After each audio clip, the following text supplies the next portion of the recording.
quickly as possible so that the other journalists can come in.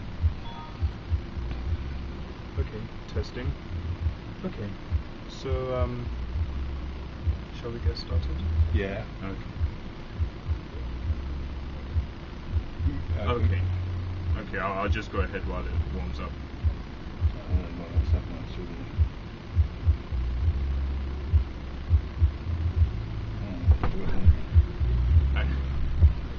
Go on. Okay. Sorry, Dr. Anyimeju in Israel. Yeah. Lying. Okay. So I just wanted to... They can't see you. Should I focus the camera on you? Yes, please, on him. On him, Yeah, not you. Not me. Oh, okay. It's for surveillance purposes. Okay. Okay, so I'll begin by asking, when did you start using Twitter? I don't remember specifically. It could be about 6 months ago. Okay, and why did you begin using the application? Well, like many other people, I was very cynical when I first heard about Twitter. I mean, what can you do in 140 characters? Answering a silly question, what are you doing now?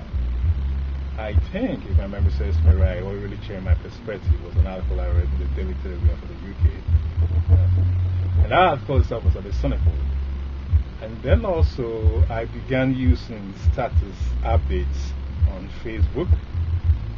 In point of fact, now I'm sure about 99.7% of my activity on Facebook is simply updating my status and actually copying my status updates to some of the groups I am on Facebook, like Soul in Motion and so on and so forth.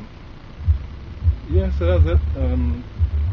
The Twitter idea, like many fantastic ideas, sounds too easy to be true.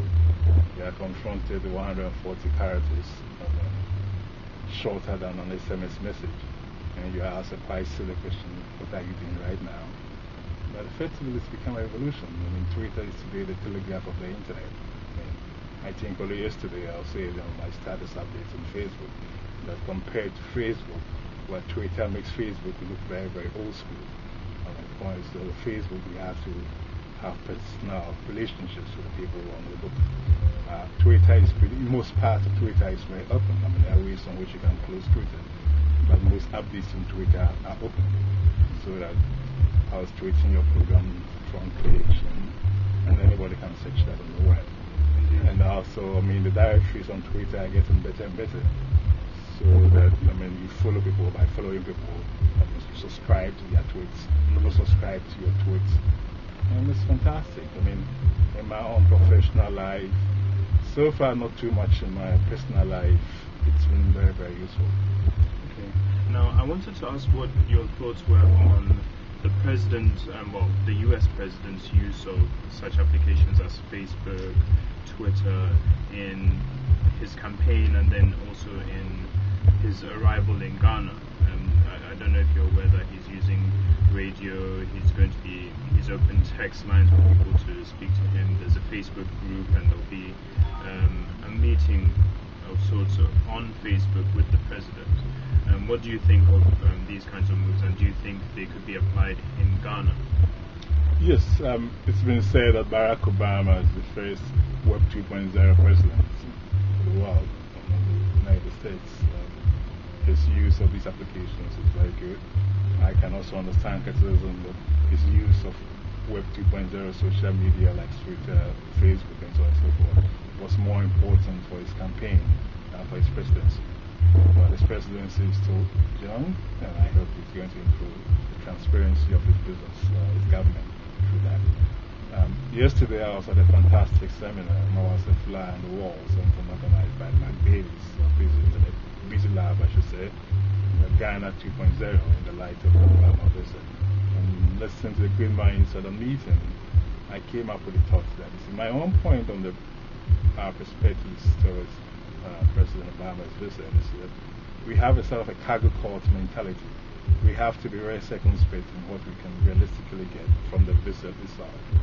And one of the small things that I think we can get from it is agitating the president's interest in new media and its application to Ghana. I was very intrigued that President Mills is already on Twitter. President Mills has a Twitter account, Usu Castle. His that Excellency. I think you can be a bit more frequent in the updates, though. But that's a very important step. And I think that one small project idea that we can throw in from President Obama being here in Ghana would be an attempt to get the American government to have a transparency. Already good governance is a very big part of his agenda here. For the President Obama, to have a transparency of Ghanaian governance through the use of new media. And I think US aid is already very well suited towards that purpose.